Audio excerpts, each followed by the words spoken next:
So let's talk about coffee and caffeine specifically. And as always, you'll notice on a majority of my videos that I suggest you books as well. So if you'd like to read a book on this, you're going to check out a book called Caffeine by Michael Pollan. It's going to talk about some cool stuff like why does one place grow tea, and that became their thing and it wasn't coffee. And then also you're going to learn about an adenosine receptor. So on the left over here, I'm going to read about anxiety. And then on the right, I'm going to read about cardiometabolic health. And this is just one of the slides from the tests that we take so we can understand your gene variants, so we can understand what you're supposed to be doing with your choices. And I can tell you a lot of people have created a feedback loop with coffee or caffeine, anything stimulant wise, waking up in the morning. You're going to see right here where it talks about a neuromodulator to increase drowsiness. It builds up over time as bedtime approaches. This is our adenosine receptors, and caffeine blocks that. So when we didn't sleep enough, you can read the book called Why We Sleep by Matthew Walker. That's really terrible for, first of all, not sleeping enough. But when a lot of people don't sleep properly, they wake up in the morning and they're tired and they need that caffeine boost to coat the adenosine receptors to wake themselves up. So, not even speaking genetically here, just in general, you really don't want to create that feedback loop where you start to become dependent on a stimulant to wake yourself up. So, most commonly consumed foods and beverages, such as coffee, tea, soft drinks, and chocolate, as well as functional beverages, such as energy drinks, contain caffeine. There are also hidden sources of caffeine found in pain medications, weight loss supplements, as well as chocolate or coffee-flavored beverages and food products. So, caffeine is widely used to promote wakefulness and vigilance. And I can tell you that you'll learn in one of the books about why large corporations give away coffee for free. They know their workers were probably college kids that had a really bad sleep-wake cycle, drinking on the weekends, people, pushing it, waking up late, getting to work on time. So they give them free coffee. It was a study with worker productivity. So just to think, when your corporation is giving you free coffee, is to increase the amount of work that they can get out of you in a day. Because you're tired, because you didn't sleep good. So we'll give you caffeine and you can wake yourself up.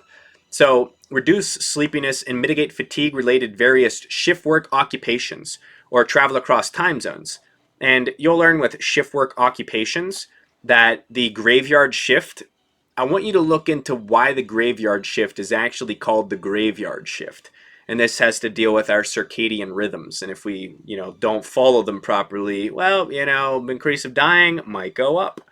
But in the brain, the effects of caffeine are primarily due to the blocking action of adenosine. So like in the morning, we'll just keep reading. A neuromodulator that increases drowsiness that builds up over the day as bedtime approaches. Despite its widespread use, caffeine may cause anxiety in some people.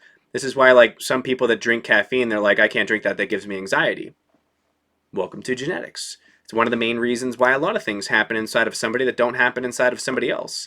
And once you have the proper answers, well, you don't have to just do things that other people tell you to do because now you know what's true because it's you. So a common variant is the ADORA2A gene, contributes to the differences in subjective feelings of anxiety after caffeine ingestion, especially in those who have habitually low caffeine consumers.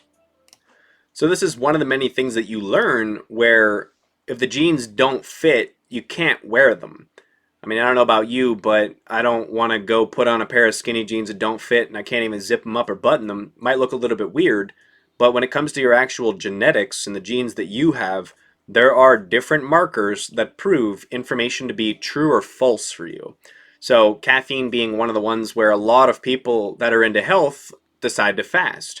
And then they're fasting and they're drinking a ton of black coffee just because that's like one of the norms with people that fast, like drinking a lot of black coffee, green tea, sometimes a little bit of a better decision depending on what you're looking for. And, green tea, central nervous system, your decreased nutrient absorption, your decreased appetite. You can learn that stuff through Jason Fung, nephrologist in Canada. But now when we go over to cardiometabolic health, when you look at the leading cause of death in America, it's obviously, heart disease is up there. But that's more or less like our obesity type crisis, but like obesity through consumptions of sodas, sugars, caffeines, plus sugar in general. So there's a lot of contributing factors to like the cardiovascular health and the risk factors that we have and the lifestyles that we live that increase them. But here in this case, so caffeine is one of the most widely consumed stimulant in the world, and coffee is the most significant source of caffeine, with tea, soda, and chocolate also contributing to intakes. Research has shown that caffeine can influence cardiovascular health. However, the reported effects of coffee on the cardiovascular system have been inconsistent, at times appeared contradictory. Some studies reported the link between high coffee consumption and an elevated risk of high blood pressure and heart disease, while other studies showed no effect, or even a protective effect with moderate intake. Two landmark studies have now shown the effects of coffee on cardiovascular disease depends on the variant of a gene called CYP1A2. And just how you will learn, many different things in your body break down in a different way than the average person.